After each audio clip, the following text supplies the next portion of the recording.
तक हमने पढ़ा लॉ सप्लाई के बारे में, what is meaning of supply, factors affecting the supply जैसी चीजों को। अब उसी को आगे बढ़ाते हुए मैं आपको आज बताने जा रहा हूं कि सप्लाई फंक्शन क्या होता है। ठीक है, सप्लाई फंक्शन क्या होता है, सप्लाई शेड्यूल क्या है, सप्लाई कर्व क्या है एंड लॉ ऑफ सप्लाई क्या है। आज मैं आपको इतनी सारी चीजें बताने जा रहा हूं। ठीक है, तो जो सबसे पहले लिखा हुआ है supply function. Supply function is relationship. ठीक है, तो it show the functional relationship between the quantity supplied and the factors affecting the supply. ठीक है, तो सप्लाई को जो अफेक्ट करने वाले फैक्टर्स हैं उनके साथ सप्लाई की रिलेशनशिप को इंडिकेट करता है, वो कहलाता है supply function. And we know very well कि there are so many factors which affect the supply. ठीक है, तो सप्लाई जो है ये सप्लाई फंक्शन जो है it is a functional relationship between the quantity supplied and the factors affecting the supply. उसके बाद जो अगली चीज है सप्लाई शेड्यूल। ठीक है, तो supply schedule is nothing, it is simply a statement, tabular statement in which we present the quantity supplied at various price level। अलग अलग प्राइस लेवल पर कितनी क्वांटिटी मार्केट में सेलर्स और प्रोड्यूसर्स और firms are willing to supply. ठीक है, उसी को जब टेबुलर फॉर्म में प्रेजेंट करते हैं तो वो कहलाता है सप्लाई शेड्यूल। ठीक है, तो सप्लाई शेड्यूल कोई बहुत स्पेशल चीज नहीं है, चूंकि सप्लाई में प्राइसेस के साथ साथ सप्लाई की क्वांटिटी कम और ज्यादा होती रहती है। तो डिफरेंट प्राइसेस पर एक पर्टिकुलर टाइम पीरियड में कितनी फर्म्स कितनी क्वांटिटी किस प्राइस के ऊपर सप्लाई करने के लिए रेडी हैं और विलिंग टू सप्लाई, उसी को हम टेबुलर फॉर्म में अरेंज करते हैं, जिसमें एक तरफ हम लिखते हैं प्राइसेस, दूसरी तरफ लिखते हैं क्वांटिटी सप्लाई। तो ये जो टेबुलर फॉर्म है ये कहलाता है सप्लाई शेड्यूल।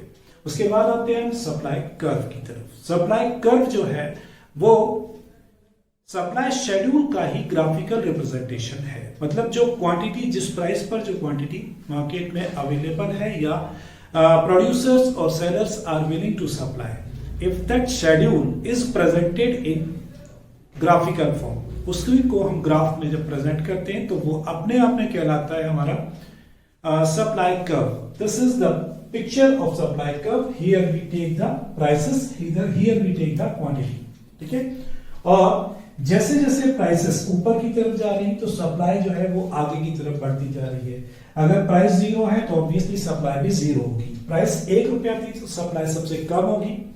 प्राइस बढ़ती जाएगी, सप्लाई बढ़ती जाएगी। प्राइस अगर 3 रुपए हुई तो सप्लाई बढ़ के 15 यूनिट्स हो जाता है। प्राइस अगर और बढ़ता है तो सप्लाई बढ़ के 20 यूनिट्स, प्राइस अगर और बढ़ता है 5 पर हो जाता है तो प्राइस जो सप्लाई है वो 25 यूनिट्स का हो जाता है।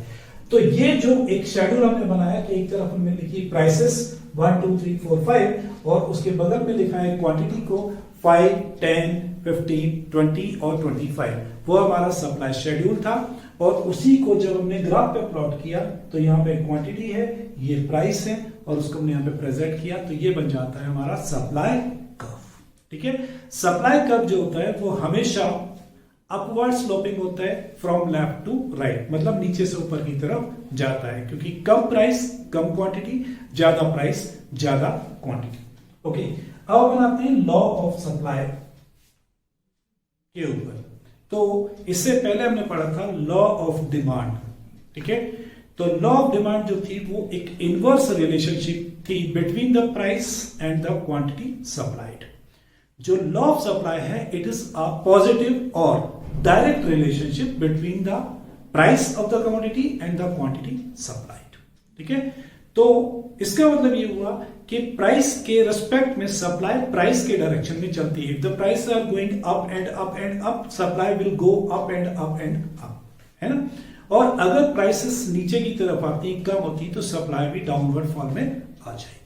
तो ये डायरेक्ट रिलेशनशिप है कि प्राइस अगर बढ़ती तो सप्लाई बढ़ती, प्राइस अगर कम होती तो सप्लाई भी कम हो जाती है। तो इसको डिफाइन किया गया, it states the direct relationship between the price and the quantity supplied.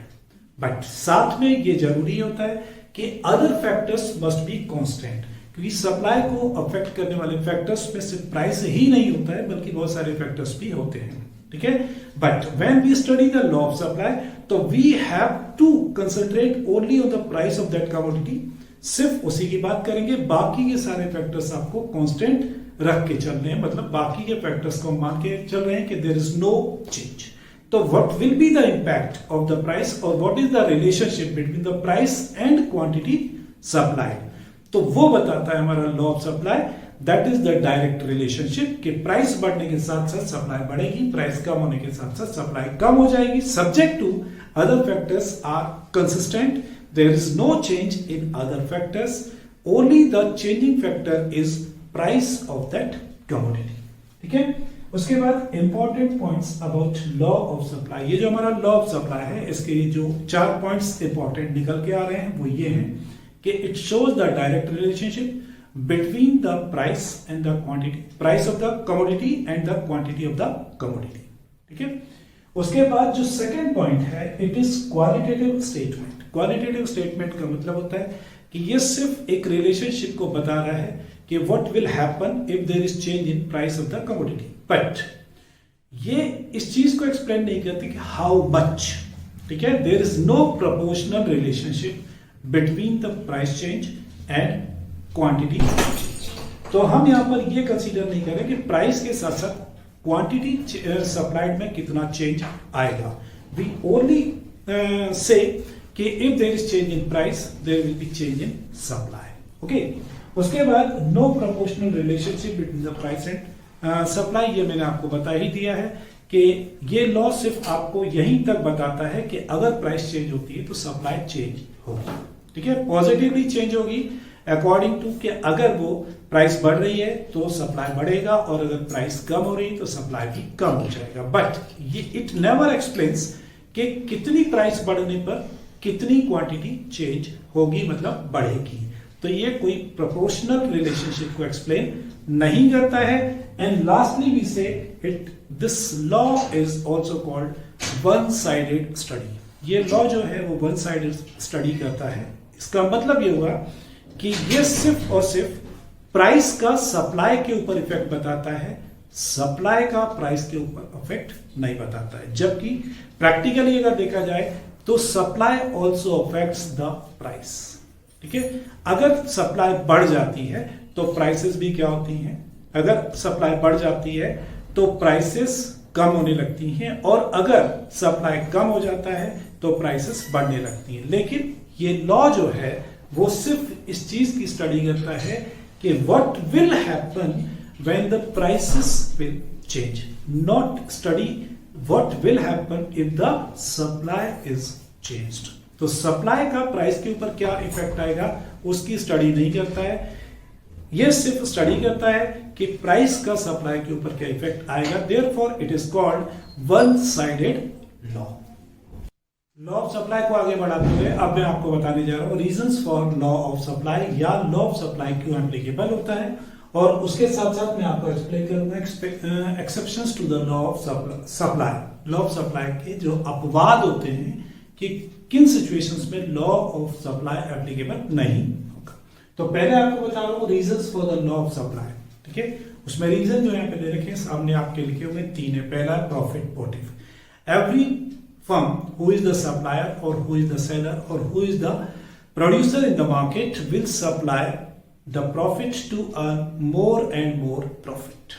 ठीक है, हर फर्म का जो बिजनेस करने का एम होता है वो प्रॉफिट को ज्यादा से ज्यादा कमाना होता है, प्रॉफिट को ज्यादा से ज्यादा बढ़ाना होता है, ज्यादा से ज्यादा प्रॉफिट कमाना होता है। तो सिंपल सी चीज है कि अगर प्राइसेस बढ़ती हैं तो फर्म के प्रॉफिट बढ़ते हैं, इसलिए सप्लाई बढ़ता है। ठीक है, तो this is the reason for increase in supply with increase in price और decrease in supply with decrease in price. क्योंकि अगर प्राइसेस बढ़ती हैं तो प्रॉफिट बढ़ता है और हर फर्म ज्यादा से ज्यादा प्रॉफिट कमाना चाहती है, तो प्राइस बढ़ने के साथ साथ वो सप्लाई को बढ़ा देती है ताकि वो ज्यादा से ज्यादा प्रॉफिट्स अर्न कर सके।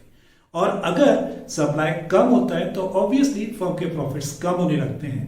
तो इन दैट सिचुएशन वो सप्लाई को फॉर द टाइम भी कम कर देती है और स्टॉक होल्ड कर लेती है, जिससे कि प्राइस बढ़ने पर जब इन फ्यूचर प्राइस बढ़ेगी तब उसको सप्लाई करेगी, तो सप्लाई ऑटोमेटिकली क्या कर दिया जाएगा, कम कर दिया जाएगा, क्योंकि firms will hold the stock instead of offering to sell in the market. ठीक है। सेकेंड जो पॉइंट होता है वो है change in number of firms. अब ये भी प्रॉफिट मोटिव से ही जुड़ा हुआ है। जैसे ही किसी चीज की प्राइसेस बढ़ती हैं तो उसमें प्रॉफिट मार्जिन बढ़ने लगता है। ठीक है। जब प्रॉफिट मार्जिन बढ़ने लगता है तो मार्केट में और जो अदर प्रोडक्शन वाली जो फर्म्स हैं, जो और दूसरे लोग हैं जो मार्केट में हैं, they see the more profit in that particular commodity. तो वो लोग अपने अपने प्रोडक्शन को या जिन चीजों का वो बिजनेस कर रहे हैं, जिन चीजों को वो प्रोड्यूस कर रहे हैं, वहां से अपने सारे रिसोर्सेज को हटाकर इस पर्टिकुलर कमोडिटी जिसकी प्राइसेस क्या हो रही हैं, बढ़ रही हैं, उस कमोडिटी में अपने सारे रिसोर्सेज को डाल लेते हैं।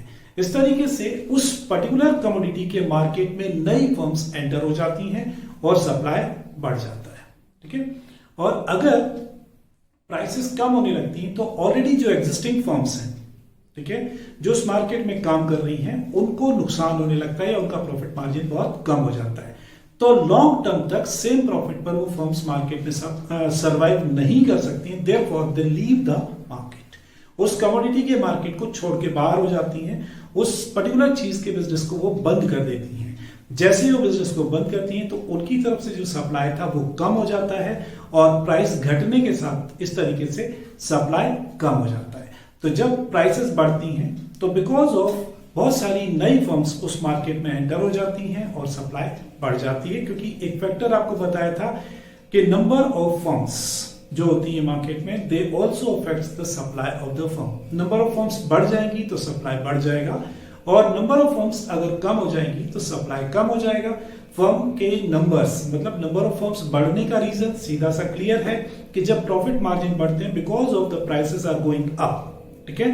तो बहुत सारी फर्म्स जो इस बिजनेस में नहीं थी वो इस बिजनेस में एंटर हो जाती हैं, और जब प्रॉफिट प्राइसेस कम हो जाती हैं तो प्रॉफिट मार्जिन कम हो जाता है। तो ऑलरेडी जो नई फर्म्स एंटर हुई थी वो तो बाहर हो ही जाएंगी, साथ में जो पहले से एग्जिस्टिंग फर्म्स थी उनके भी प्रॉफिट मार्जिन कम होने पर हो सकता है कि वो भी सप्लाई को कम कर दें या मार्केट से बाहर हो जाएं।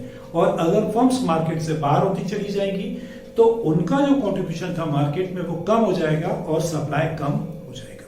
उसके बाद हम आते हैं change in stock. Change in stock is concern with this कि अगर प्राइसेस बढ़ती हैं तो जो स्टॉक हमारा स्टॉक था which was not being offered for the sale in the market, अगर प्राइसेस बढ़ती हैं तो वो स्टॉक जो है वो सप्लाई में कन्वर्ट हो जाता है। ठीक है। और सप्लाई बढ़ जाता है क्योंकि फर्म्स के पास स्टॉक तो होता है लेकिन वो लोअर प्राइस पर उसको बेचने के लिए तैयार नहीं होती है। लेकिन जैसे ही प्राइसेस बढ़ती हैं तो वो अपने उस स्टॉक को मार्केट में ऑफर करती है सेल करने के लिए, और इस तरीके से सप्लाई बढ़ जाता है।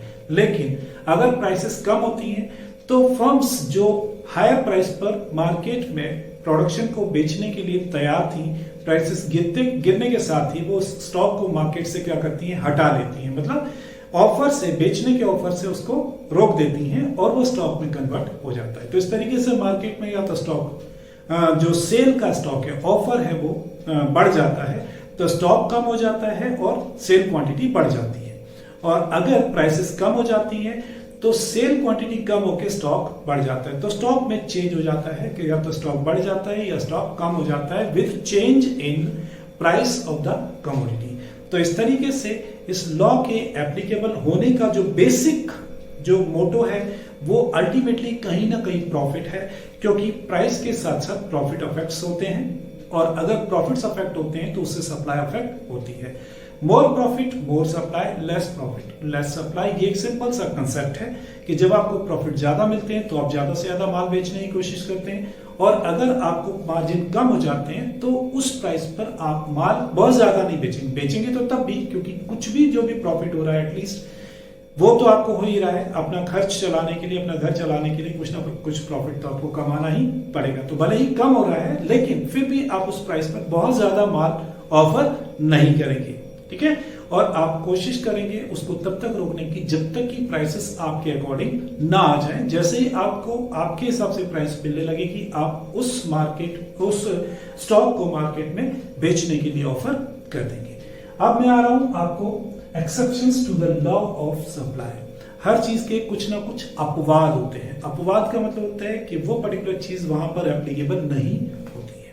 तो लॉ ऑफ सप्लाई में भी ऐसा ही होता है कि कुछ ऐसी सिचुएशंस होती हैं, कुछ ऐसी कंडीशंस होती हैं जहां पे ये लॉ जो कि प्राइस बढ़ने के साथ साथ सप्लाई बढ़ रहा है या प्राइस गिरने के साथ साथ सप्लाई गिर रहा है, ऐसी कोई सिचुएशंस क्रिएट नहीं होती है। वो कंडीशंस है यहाँ पे सबसे पहला फ्यूचर एक्सपेक्टेशन। ये अपन पहले भी जान चुके हैं, किसी एक पॉइंट को अपन ने यहाँ पे जाना था। ठीक है, तो फ्यूचर एक्सपेक्टेशन सप्लाई को अफेक्ट करते हैं। ठीक है, लेकिन वहां पे लॉ एप्लीकेबल नहीं होता है। फ्यूचर एक्सपेक्टेशन में सप्लाई जो है वो कम या ज्यादा हो जाती है, जस्ट अपोजिट टू एक्सपेक्टेशन। ठीक है, अगर फ्यूचर में प्राइस बढ़ने की संभावना है, एक्सपेक्टेशन है या प्रिडिक्शन है कि in future prices will go up, then present में जो सप्लाई का लॉ है वो फेल हो जाएगा। फेल हो जाएगा मतलब ये कि प्राइस बढ़ रही है और फ्यूचर में, मतलब जैसे अभी 10 रुपए प्राइस है, कल 11, 12, 13 ऐसे होने वाली है और होती जा रही है। ठीक है, और वो फ्यूचर में जाके 25 रुपए पर टिकने वाली है। अगर ऐसी उम्मीद है कि with in 2 months they will stop at 25, मतलब 25 तक वो जाएगी। तो अभी प्राइस बढ़ते हुए भी लोग सप्लाई को कम करेंगे बिकॉज ऑफ कि they will try to sell at 25, not at 12 और 15। ठीक है, तो ऐसी सिचुएशन में जहां पे प्राइसेस बढ़ रही हैं वहां सप्लाई बढ़ने के बजाय क्या हो जाएगी, कम हो जाएगी, क्योंकि फ्यूचर में प्राइस उससे भी ज्यादा ऊपर जाने की पॉसिबिलिटी है। तो आदमी उस वक्त बेचने की कोशिश करेगा जब प्राइसेस अपने पीक पर होगी, हाईएस्ट लेवल पर। और अगर प्राइसेस नीचे जा रही है तो every day prices are going down. ठीक है, और वो बहुत नीचे जाएंगी, ये प्रेडिक्शन है। तो बंदे जो जिन लोगों के पास भी अभी माल अवेलेबल है वो ज्यादा से ज्यादा माल अभी निकालने की कोशिश करेगा ताकि जो प्राइस एट प्रेजेंट है उस प्राइस में वो बेचकर और बाहर हो जाए और उससे गिरने वाली प्राइस पर उसको माल बेचना ना पड़े। मतलब ये कि लोएस्ट प्राइस पर माल बेचने के बजाय वो उससे हायर प्राइस पर ही माल बेच देगा। तो prices are going down, prices नीचे जा रही है, तो नॉर्मली क्या होता है कि सप्लाई कम होना चाहिए। ठीक है, लेकिन यहां पे सप्लाई कम होने के बजाय क्या हो रहा है, बढ़ रहा है, बिकॉज क्योंकि आने वाले टाइम में प्राइसेस उससे भी ज्यादा नीचे जाने की संभावना है। तो ऐसी सिचुएशन में अभी हम ये कोशिश करेंगे कि अभी जो प्राइस मिल रही है हम उस पर ही सारा माल बेच दें, तो हमें उससे लोअर प्राइस पर बेचने की जरूरत नहीं पड़ेगी और हमारा जो एक्सपेक्टेड लॉस होगा वो कम हो जाएगा। ठीक है, तो इसलिए यहां पर लॉ गिरती हुई प्राइसेस में एप्लीकेबल नहीं होगा और बढ़ती हुई प्राइसेस में भी एप्लीकेबल नहीं होगा। उसके बाद आता है एग्रीकल्चरल गुड्स। जो एग्रीकल्चर गुड्स होते हैं जो कि वेदर के ऊपर डिपेंड करते हैं। ठीक है, तो ऐसे गुड्स जो मौसम और बहुत सारी नेचुरल चीजों के ऊपर डिपेंड करते हैं कि उनका प्रोडक्शन जो है वो हो गया, जितना होना था वो हो गया और अब उसको ना तो बढ़ाया जा सकता है ना कम किया जा सकता है। तो ऐसी सिचुएशन में भी जो लॉ ऑफ सप्लाई है वो एप्लीकेबल नहीं होता है। नॉर्मली क्या होता है कि जब क्रॉप की फसल जो होती है वो कम होती है तो डिमांड अपनी जगह कांस्टेंट है, फसल कम होने के कारण हो रहा है ये कि प्राइसेस बढ़ रही है because of supply is less than the demand. Right, तो ऐसी सिचुएशन में क्या होगा कि प्राइसेस और हाई होंगी but supply can not be increased because क्योंकि हम एक दिन में फसल को उगा नहीं सकते हैं। जितना प्रोडक्शन हो गया है that will remain constant, we can not increase at all the production और सप्लाई। और ऐसा ही कि अगर बम्पर क्रॉप आ जाती है मार्केट में तो सप्लाई एकदम से बढ़ जाता है। ठीक है, मार्केट में प्राइसेस गिरने लगती हैं बट सप्लाई को रोका नहीं जा सकता है या कम नहीं किया जा सकता है। क्यों? क्योंकि जो फसल प्रोड्यूस हो गई है वो अल्टीमेटली बेचनी ही पड़ेगी। टू सम एक्सटेंट हम उसको रोक के रख सकते हैं लेकिन वो बहुत ज्यादा लंबे टाइम तक रोक के नहीं रखी जा सकती है क्योंकि अगले साल या अगले सीजन में फिर से वही चीज प्रोड्यूस होकर मार्केट में आएगी। ठीक है, तो एग्रीकल्चर प्रोडक्ट के केस में ऐसा होता है कि लॉ एप्लीकेबल नहीं होता है। वो सिंपली अगर प्राइसेस बढ़ रही हैं तो भी हम उसकी सप्लाई को बढ़ा नहीं सकते और अगर प्राइसेस गिर रही हैं तो हम उसकी सप्लाई को कम भी नहीं कर सकते क्योंकि वो चीज एक बार प्रोड्यूस हो चुकी है इंस्टेंटली। ना तो हम उसको और प्रोड्यूस कर सकते हैं और ना ही हम उसको लॉन्ग टाइम तक होल्ड कर सकते हैं। उसके बाद आता है पेरिशेबल गुड्स। कुछ चीजें होती हैं जो बहुत जल्दी खराब होती हैं शॉर्ट टर्म में।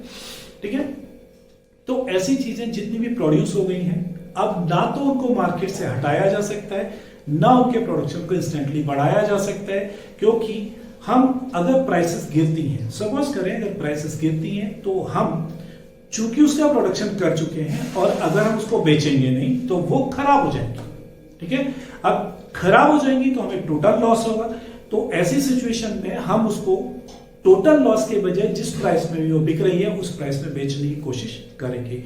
तो इंस्टेड ऑफ कि प्राइसेस आर गोइंग डाउन, लेकिन हम उसको फिर भी बेच रहे हैं एट एनी प्राइस, बिकॉज क्योंकि हम वहां पर उसको होल्ड नहीं कर सकते हैं, they are of perishable nature. ठीक है, तो पेरिशेबल नेचर की जितने भी गुड्स होते हैं वो बहुत ज्यादा क्वांटिटी में प्रोड्यूस नहीं किए जाते हैं क्योंकि वो बहुत जल्दी खराब होते हैं और हम उसको लॉन्ग टाइम तक होल्ड भी नहीं कर सकते क्योंकि वो खराब होते हैं। ठीक है, तो अगर मार्केट में अचानक से डिमांड बढ़ जाती है तो they can not be produced, उनकी सप्लाई को नहीं बढ़ाया जा सकता है क्योंकि प्रोडक्शन उनका बहुत लिमिटेड किया जाता है। ठीक है, तो जितना प्रोडक्शन हुआ है सिर्फ वही हम मार्केट में सप्लाई कर सकते हैं। ठीक है, प्राइसेस चाहे किसी भी लेवल पर चली जाए लेकिन उसकी जो क्वांटिटी मार्केट में अवेलेबल है टोटल स्टॉक, उससे ज्यादा क्वांटिटी नहीं बढ़ाई जा सकती। और दूसरी तरफ ये है कि अगर उनकी प्राइसेस बहुत कम हो रही है, बहुत नीचे जा रही है, तो भी हम उसको मार्केट से हटा नहीं सकते हैं, मतलब सप्लाई को रोक नहीं सकते हैं क्योंकि उनको होल्ड करने का मतलब टोटल लॉस होता है क्योंकि वो खराब हो जाएंगी। जैसे इन केस ऑफ मिल्क, जितने भी मिल्क और मिल्क प्रोडक्ट्स होते हैं जनरली वो 1 या 2 दिन के में खराब हो जाते हैं। तो अगर दूध की अचानक डिमांड बढ़ जाती है तो दूध के प्रोडक्शन को नहीं बढ़ाया जा सकता, और दूध की अचानक डिमांड कम हो जाती है तो प्राइस गिरने पर भी हम उसको होल्ड नहीं कर सकते क्योंकि अगर हम उसको होल्ड करके रखेंगे तो अगले दिन टोटल लॉस हमें होने वाला है। तो ये फ्रूट्स होता है, वेजिटेबल्स होते हैं, एग्स होता है, मछली होती हैं, ये जो चीजें होती हैं ये बहुत ही पेरिशेबल नेचर की होती हैं, इसलिए इनमें लॉ ऑफ सप्लाई एप्लीकेबल नहीं होता है। मार्केट में जो भी प्राइस है उसी प्राइस पर सप्लाई करना पड़ेगा। And lastly I am coming to rare articles. Rare articles का मतलब होता है जिनका प्रोडक्शन पॉसिबल ही नहीं होता है, वो सिर्फ दुनिया में नायाब होते हैं, एक चीज एक ही बार बनती है, दोबारा नहीं बनती है। जस्ट लाइक कोई भी कोहिनूर हीरा हो सकता है या फिर मोनालिसा की पेंटिंग हो सकती है। अब वो कितने भी करोड़ों रुपए में बिक जाए लेकिन दूसरी पेंटिंग नहीं बनाई जा सकती है। तो डिमांड के अकॉर्डिंग या फिर अपन प्राइस को देखते हुए कि हम और 10 पेंटिंग बना लें तो वो पॉसिबल नहीं होती। तो जो रेयर आर्टिकल्स होते हैं, ठीक है, जैसे विंटेज कार है आज की तारीख में, कि जो 1920 के या 1920 के पहले के जो कार के मॉडल से बहुत ही यूनिक टाइप की कारें दिखा करती थी उस जमाने में जो बनती थी। ठीक है, ऑब्वियसली कि वो आज की टेक्नोलॉजी के कंपैरिजन में बहुत ही वर्स्ट है, लेकिन उनका जो लुक और उनकी जो क्रेज है वो बहुत ज्यादा है, और उन कारों को लोग कई गुना कीमत में, मतलब आज जिस रेट में जो लग्जूरियस कार मिलती हैं उन कारों के रेट में लोग उनको खरीदने के लिए तैयार होते हैं। अब क्या हम उनके प्रोडक्शन को बढ़ा सकते हैं? Obviously not. क्यों? क्योंकि कोई भी कंपनी उसके प्रोडक्शन को करने के लिए नहीं तैयार बैठी है, क्योंकि अगर उसका प्रोडक्शन हो जाएगा तो मार्केट में हजारों कार ऐसी आ जाएंगी, और जब हर एक के पास वैसी कार हो जाएगी तो nobody will buy at higher prices, तो ऑटोमेटिकली जो उसकी प्राइस मिल रही है वो भी क्या हो जाएगी, गिर जाएगी। तो इन दैट केस चूंकि हम उसका प्रोडक्शन नहीं बढ़ा सकते हैं या नहीं बढ़ाना चाहते हैं या उसका प्रोडक्शन पॉसिबल नहीं होता है, ऐसी जो चीजें होती हैं उनकी प्राइस कितनी भी ऊपर चली जाए लेकिन उसकी सप्लाई को नहीं बढ़ाया जा सकता है। प्राइस कितनी भी नीचे आ जाए लेकिन जो मार्केट में प्रोड्यूस हो चुकी है उसकी सप्लाई को रोका भी नहीं जा सकता है। एंड नाउ अब मैं आपको बताने जा रहा हूं कि जो सप्लाई में चेंजेस आते हैं उसको हम बोलते हैं, दो अलग अलग पॉइंट ऑफ व्यू से बोला जाता है। Ultimately that is change in supply, कि जो सप्लाई या तो कम हो रहा है या ज्यादा हो रहा है, बट उसको अफेक्ट करने वाले जो फैक्टर्स होते हैं तो उन फैक्टर्स को हमने दो कैटेगरी में डिवाइड किया है। एक कैटेगरी है प्राइस ऑफ द कमोडिटी, और बाकी कैटेगरी में हमने दूसरे फैक्टर्स जितने भी हैं जो सप्लाई को अफेक्ट करते हैं उनको रखा हुआ है। ठीक है, तो उनको दो अलग अलग नाम से हम पुकारते हैं या जानते हैं।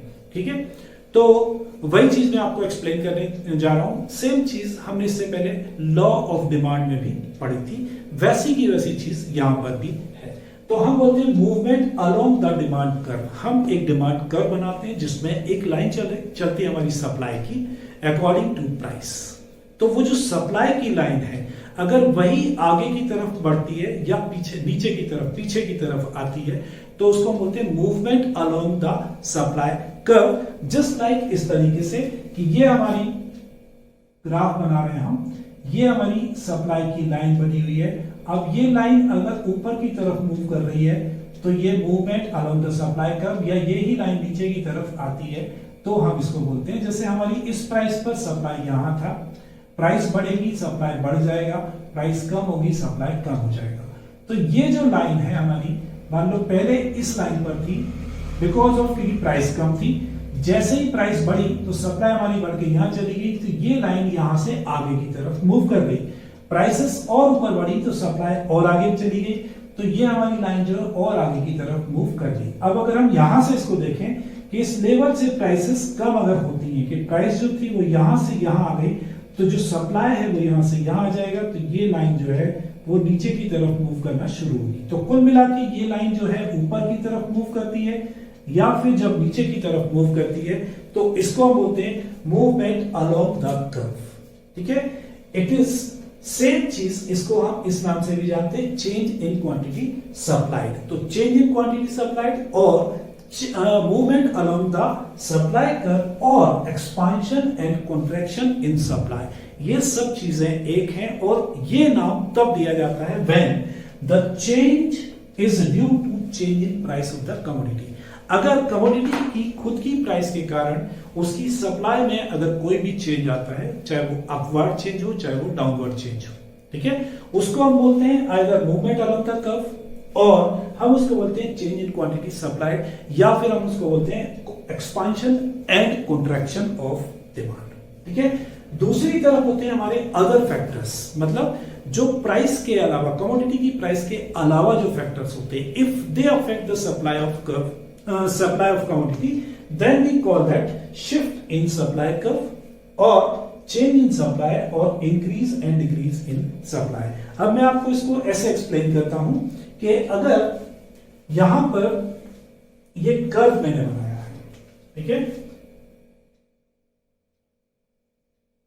ये मेरी प्राइस है जो एक कांस्टेंट है, यहां पर एक क्वांटिटी Q1 यहां है, एक क्वांटिटी Q2 यहां है, ये Q1 Q2 और ये Q,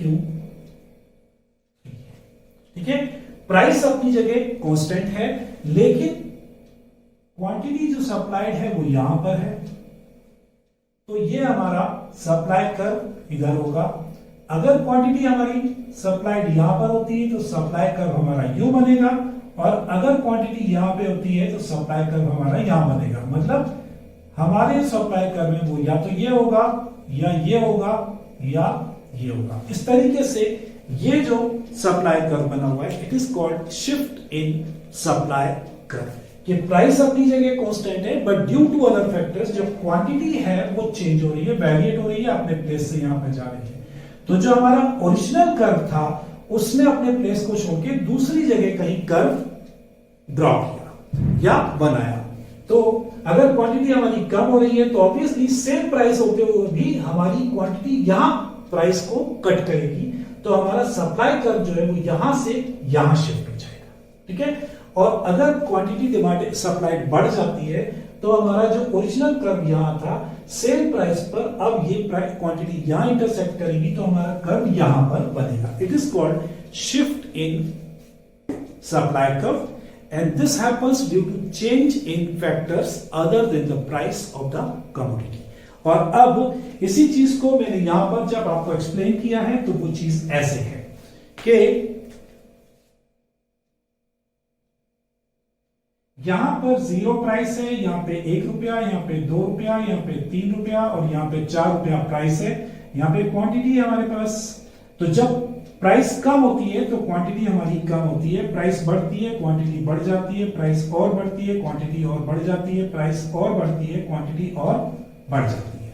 ठीक है, अब इनको अगर हम कोरिलेट करें तो इस पर ये क्वांटिटी है, इस प्राइस पर ये क्वांटिटी है, तो हमारा जो पहले सप्लाई कर्व यहां था वही सप्लाई कर्व अब यहां मूव हो गया, और अगर हमारी प्राइस और बढ़ जाती है तो सप्लाई और बढ़ जाएगी, तो यही सप्लाई कर्व हमारा आगे की तरफ मूव हो जाएगा। तो दिस इज, ये जो सप्लाई हमारा इंक्रीज हो रहा है, this is due to change in price. जैसे जैसे प्राइस बढ़ रही है तो सप्लाई भी हमारी चेंज होती जा रही है, तो प्राइस के साथ साथ सप्लाई चेंज हो रही है ना। तो इसको हम बोलते हैं मूवमेंट अलोंग द कर्व, कि जैसे जैसे प्राइस चेंज होती जा रही है हमारी सप्लाई भी उसी के हिसाब से मूव कर रही है। तो this happens due to change in price of particular commodity. तो यहां पे दो चीजें हो गई, एक हो गया हमारा मूवमेंट अलोंग द कर्व और दूसरा हो गया shift in supply curve. This is called movement along the supply curve and this is called shift in supply curve. इसी को हम दूसरे नाम से बोलते हैं चेंज इन क्वांटिटी सप्लाइड या फिर change in supply. Change in quantity supplied and change in supply. Expansion and contraction, increase and decrease. अगर आप इकोनॉमिक्स इंग्लिश में इन चीजों के मीनिंग देखेंगे तो लगभग एक जैसे ही है। एक्सपांशन यानी भी बढ़ना होता है और इंक्रीज यानी भी बढ़ना होता है। कॉन्ट्रैक्शन यानी कम होना होता है, डिक्रीज यानी भी कम होना होता है। लेकिन यहाँ पे जब हम इकोनॉमिक्स में बात करते हैं तो इनके पीछे जो लॉजिक्स हैं वो दो अलग अलग नाम दिए गए हैं, एक अदर फैक्टर्स और एक प्राइस फैक्टर। ठीक है, तो हम एक पर्टिकुलर नाम के साथ में एक पर्टिकुलर फैक्टर को कंसीडर करते हैं, दूसरे नाम के साथ में दूसरे फैक्टर को कंसीडर करते हैं। ठीक है, अब एक्सपांशन और कॉन्ट्रैक्शन। एक्सपांशन यानी बढ़ना होता है, ठीक है, तो एक्सपांशन का मतलब होगा जब ये ऊपर की तरफ बढ़ेगा, मतलब राइटवर्ड मूवमेंट होगा तो वो एक्सपांशन कहलाएगा। और कॉन्ट्रैक्शन का मतलब होगा लेफ्टवर्ड मूवमेंट, मतलब ये नीचे की तरफ आएगी या फिर ऊपर की तरफ जाएगी। जब नीचे की तरफ आएगी तो इसको कहते हैं हम कॉन्ट्रैक्शन, जब ये ऊपर की तरफ जाएगी लाइन तो उसको बोलते हैं एक्सपांशन। ठीक है, दिस में हैपेंस ड्यू टू, अगर प्राइस बढ़ती है तो एक्सपांशन होगा और अगर प्राइस कम होती है तो कॉन्ट्रैक्शन कहलाएगा। ठीक है, दूसरी तरफ आते हैं हम ये वाली चीज, अगर हमारा जो कर्व है वो राइटवर्ड शिफ्ट होता है तो हम उसको बोलते हैं इंक्रीज, और अगर वो लेफ्टवर्ड शिफ्ट होता है तो उसको बोलते हैं डिक्रीज, क्योंकि यहां पर ये क्वांटिटी कम हो रही है एज कंपेयर टू दिस, और ये क्वांटिटी इसके कंपैरिजन में क्या हो रही है, बढ़ रही है। मतलब हमारा ये वाला जो कर्व था वो यहां से यहां शिफ्ट हुआ, मतलब क्वांटिटी बढ़ गई, यहां से यहां शिफ्ट हुआ, क्वांटिटी कम हो गई। क्वांटिटी कम होने का मतलब कॉन्ट्रैक्शन, ठीक है, और क्वांटिटी बढ़ने का मतलब एक्सपांशन। तो दिस इज, दोनों के बीच में जो डिफरेंस है वो बेसिकली सिर्फ नाम का डिफरेंस है और उसको अफेक्ट करने वाले फैक्टर्स का डिफरेंस है। अल्टीमेटली देयर इज इंक्रीज और डिक्रीज इन क्वांटिटी, या तो क्वांटिटी सप्लाई बढ़ रही है या क्वांटिटी सप्लाई कम हो रही है।